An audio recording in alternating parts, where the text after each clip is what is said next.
It's the book club for kids. It's a book club for kids. It's the book club for kids. It's the book club for kids podcast. Hi, I'm Kitty Felde. Today we take a trip to London and Paris, much of it by leaping from rooftop to rooftop. The book is called Rooftoppers by Katherine Rundell, who issues a warning. Please don't do this at home, kids. Our heroine, Sophie, is brought up with a very unusual set of parental rules. And they eat off books in the dining room, and they can scribble on the walls and stuff. So he's a very, chill parent, almost too chill. That's one of our readers from the British International School of Washington. Music also plays a large part of the story. It's like a rainstorm, she whispered to Charles. That's the music a rainstorm would play. Yes, said Charles, and the man overheard and called over his playing, Yes, exactly, chérie. That is it, exactly. That's our celebrity reader, director, and audiobook actress, Stevie Zimmerman. And this is the Book Club for Kids, the podcast where kids talk about books. We'll tell you how you can be on the show a little later on, but first, let's meet our readers. Hello, my name is Oliver. Hi, I'm Olivia. And I'm Helen. And we're all 6th and 7th graders from the British International School of Washington. So the book is Rooftoppers. What's it about? Well, it's about this young girl named Sophie. She's about our age, like 12, 13. And she might be taken away from her adoptive parent. And so she travels to France with him so they can find her mother and not have Sophie taken away. What's Sophie like? She is very adventurous, and she is unlike other girls from at that time in England in the 19th century. She was very rebellious, and she was a very cool character. She's quite ambitious, in my opinion, and she doesn't like to do as she's told. She's very curious, she can't just find something and ignore it. Very determined. Once she knows what she wants, she tries to get it. Not in a bratty way, but she will go at long lengths to, find out more and discover things. Her adoptive father, Charles, found her in a river, and he just adopted her from there, but it just got really difficult with just having one parent and also not having lots of amazing manners for a woman at that time. Well, let's back up a little bit. So how exactly did Sophie come to be adopted or picked up, shall we say? Well, when she was a baby, she was on a ship, like a cruise ship, and it sunk, and her mother, well, she presumes it's her mother, left her in a cello case, and it just washed up onto the ocean. And I'm pretty sure Charles Maxime, her adoptive father, was on the boat with her, so that's why he felt like he wanted to adopt her. Charles isn't exactly your run-of-the-mill adoptive father. What's life like at Charles's house?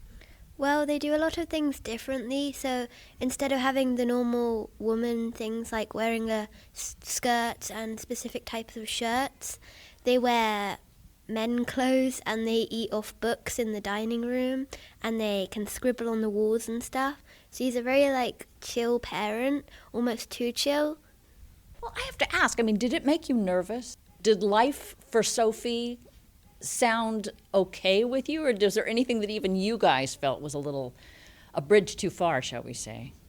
The eating off books thing, because if she's in a situation where there's a book and she has food and not a plate, she might eat off it. And if that happens in a library or something, then she's gonna get kicked out of the library. Well, I thought it was quite fun, in my opinion. If I was Sophie, I'd probably quite enjoy it. Not the whole eating off book things, because I think books are valuable and stuff. But I like the whole being able to be free and not have to wear a tight uniform and all sorts of things. I kind of liked the freedom, not just with the book stuff, sure.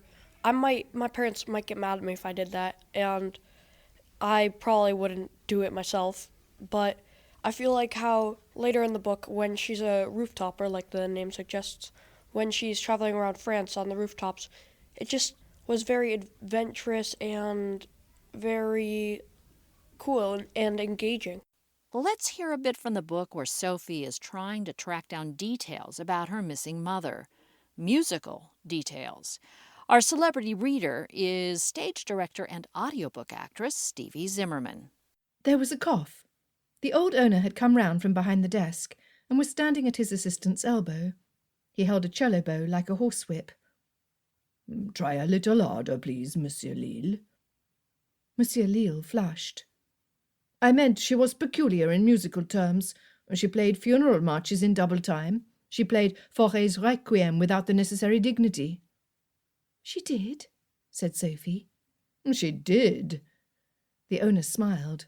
"I remember that. That I do remember.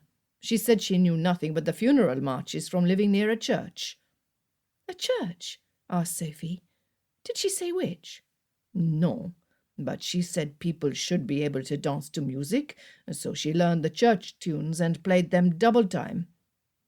Sophie loved the sound of that. It was something she would like to do herself. "And she was good, wasn't she? I just know she was good." Her fingers tingled. "Good has nothing to do with it. It was indecent," said the assistant. "She made solemn music frivolous. It wasn't comme il faut." "Could you demonstrate it for us?" said Charles. "No," he said. "I could not." The owner straightened his back. It cracked like a revolver shot, and Sophie winced. "I could," he said. Monsieur Lille looked staggered. "Monsieur, think of what your doctor said."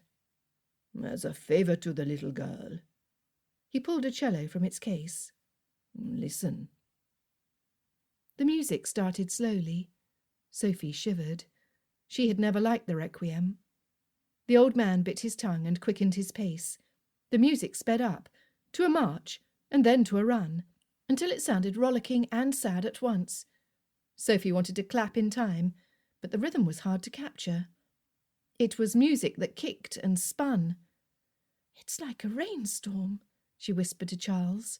"That's the music a rainstorm would play." "Yes," said Charles, and the man overheard and called over his playing, "Yes, exactly, chérie. That is it, exactly." Soon, far too soon for Sophie, the man put down his bow. "There," he said. "Something like that. She was faster than me, I think." "But," the assistant said, "she did not play as elegantly as Monsieur Estouille. She rushed with her bow. The young are foolish and prize speed." Charles raised an eyebrow. Eyebrows can be powerful, and Monsieur Lille looked quelled. "I admit," said Monsieur Lille, "that I have never heard anyone play as quickly as the girl." "Vivian," said Sophie. She said it in a whisper. "She was called Vivian." "Yes, Vivian," said Monsieur Estouille. "I remember clearly now, I think. She was extraordinary. Mon Dieu, the speed! I would not have thought it possible." "But it was not a proper way to play," said the assistant. "I was not impressed." "I was," said Monsieur Estouille. "I was, and I am not easily impressed." Sophie left Charles to do the thanking and the farewells. She couldn't speak. She needed to keep the music in her head. Sophie had a corner of her brain. It felt near the front and to the left, in which she kept music. Now she stored this music away there.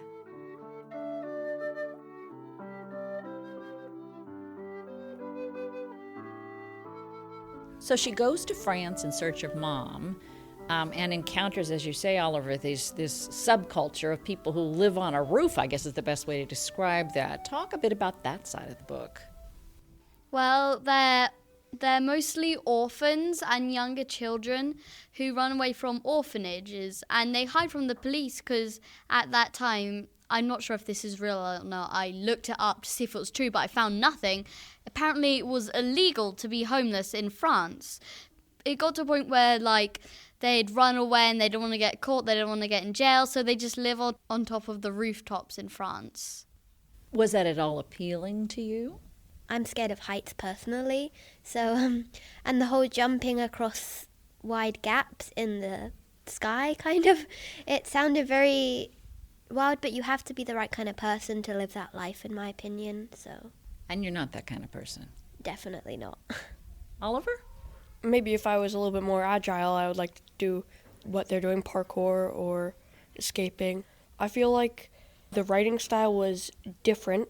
I feel like it contributed to lots of good stuff, but also a few things that were a little bit confusing.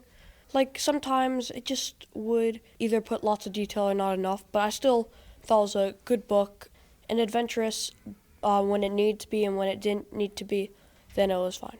Well, how would you describe this book to somebody else? I would say it's a fascinating book. I really like it because I like the way it's written a lot, because it's easy to get through and it's got a great plot. I can't think of just one word adjectives except for like basic ones like fantastic or stuff, but I think it's a really great book. Well, would you say this book is like anything else you've read? No, I thought it was quite a unique book because, like, I've read some of her other books and they have the same kind of, like, magical concept. Yeah, I thought the plot was very unusual. I don't think I can think of another book this reminded me of. Oliver, can you think of anything? I don't think so, but I feel like it was very creative. Does it fit any genre that you can describe? I mean, would you describe it as fantasy? Would you describe it as realistic fiction? Would you describe it as adventure? Would you describe it as what? Adventure, and I'm not sure what else. It's just like, it's different, but in a good way. Well, it's sort of historical because I quite like books like this, set in the past, and that's the only one I can think about it for it because it doesn't really fit in any genres, and I think that's what makes it so special and unique. So I thought it was kind of fantasy because there's a kind of magical feel. I know there's nothing like magic in there, just feels kind of magical with the whole France and rooftoping and stuff like that. All this walking around on the roof can make parental types a bit nervous. Katherine Rundell, did you ever get any pushback on Rooftoppers? The thing that actually alarmed people was the worry that children would go climbing on rooftops. And I should say now, please don't do this at home, kids.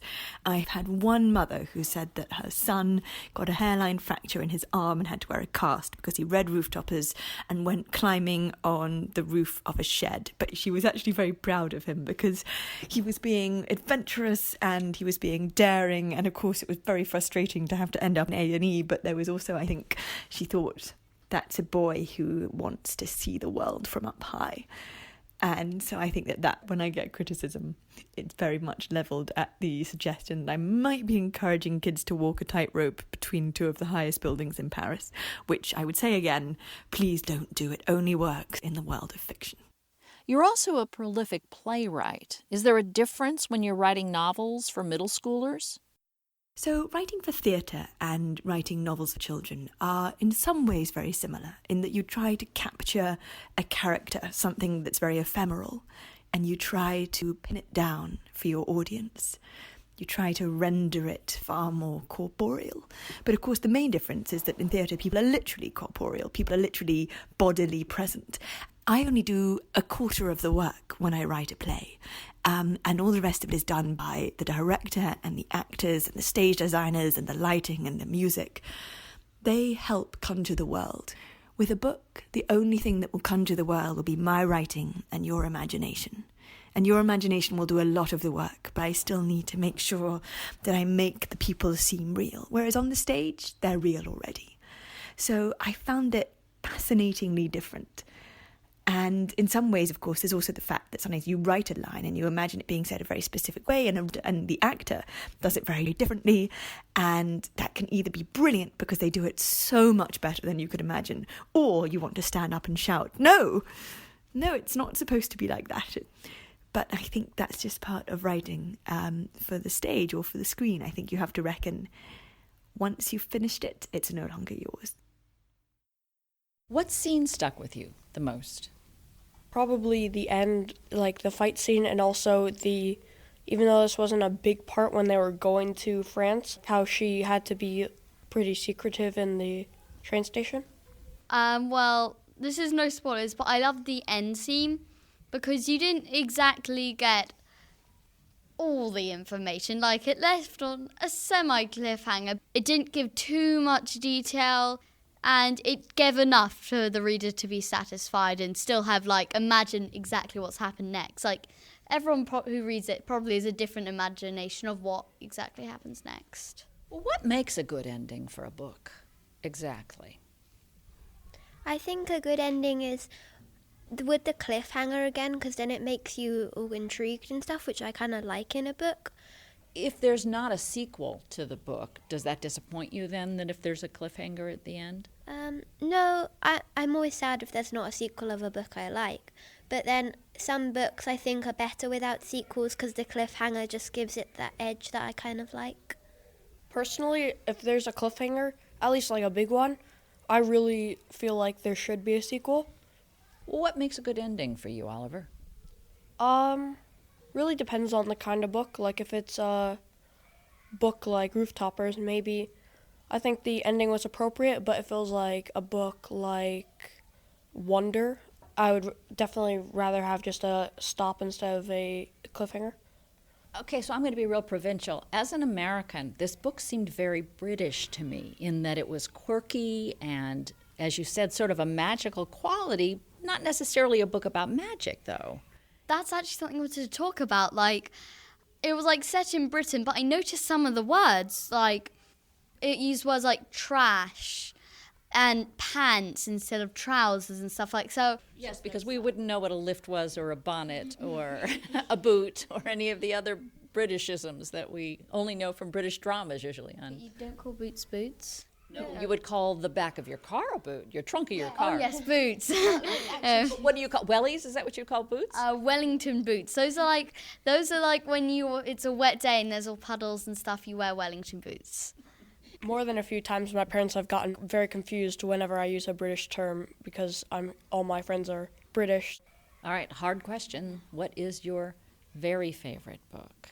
Well, I just read Mouse, and it was probably one of my favorite books, like, so far, especially because I'm Jewish, so it was a little bit tough for me to read it, but I found it very good. Why? The fact that they could illustrate the Holocaust, like, it wasn't too dark or depressing yet. It was still, like, it still got to the point that the Holocaust was a horrible time. Favorite book? Can I pick a genre? I like mysteries. My favorite book is mysteries. I like all mystery books. They're so fun, and it's so fun to like try figure it out, but then it's never who you think it is. I like Agatha Christie. I read quite a few of her books. They're really good. I like those mysteries. And for like newer ones, I like the ones by, his name's Stuart Gibbs, right? Yeah, he has like the FunJungle series, which I think is really good. And of course, Stuart Gibbs is one of our favorite people too, although we did a different series. We did Spy School, the first in that series, and we have that as a podcast, and you can listen to it on our website. We'll have a link to it at bookclubforkids.org. So I have like a series, and it's the Maze Runner series by James Dashner. I really like it because even though it's kind of got a scary concept to it and stuff, but in the end, they're all just teenage boys, and I like that concept of how weird and, unusual they are. So I really like the plot because it really makes you think. So after just reading one chapter, I'll be sitting in my room like, what? I've questioned life now. Well, what about you, Katherine Rundell? What is your favorite book? Charmed Life by Diana Wynne Jones, who is a brilliant British writer who isn't as famous as she deserves to be, although she is quite well known. Charmed Life is about a wizard who goes to live in a castle, and he has 9 lives, and it's about how he accidentally loses those lives, and also about an evil wizard. But the thing that makes it different from Harry Potter is it's so funny. It's sarcastic and biting. Diana Wynne Jones was a woman who did not believe in talking down to children. She was a woman who reckoned that children are fully as sharp, as smart, as in need of big, wild stories as adults. And for that, I will always love her. Got a favorite book, Stevie Zimmerman? It's a book I used to read with my children when they were little, which is quite a long time ago now, but they still love this book. And I'm hoping one day when they have children, we'll all read it together. It's called Where the Wild Things Are. And it's a story about a little boy who's very naughty and is sent to bed without his supper. And he goes on a journey to a land where huge ogres and monsters live. And of course, he's very scared, but he soon realizes that he can be the king of all of them. And they dance and they have a party and they have a great time by the light of the moon. A lot of the pages are just pictures, and so my children and I would make up the words. One of the pages is of all the ogres and the little boy dancing, and the little boy is wearing a crown and carrying a stick. And my little boy, who was reading it with me, said, "Dem dance by the light of the moon, and dem roar dem terrible roars, and dem gnash dem terrible teeth." I love that book. It reminds me of some very, very happy times. We'll have a list of everybody's favorite book at our website, bookclubforkids.org. And if you have a favorite book, you can be on the Book Club for Kids podcast too. Just give us a call at 323-639-3560 and leave us a message telling us your first name, the city where you live, the name of your favorite book, and why you love it.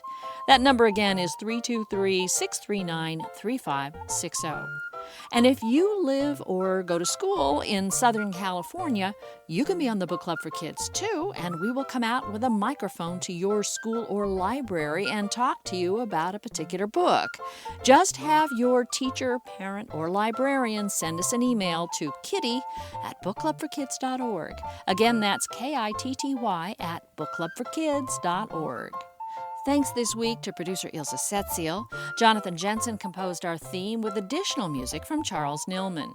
Emma Steinkellner designed our logo. Thanks to writer Katherine Rundell and our celebrity reader Stevie Zimmerman. And thanks to our readers this week, Oliver, Olivia, and Helen, and their librarian Kristen Teeters at the British International School of Washington.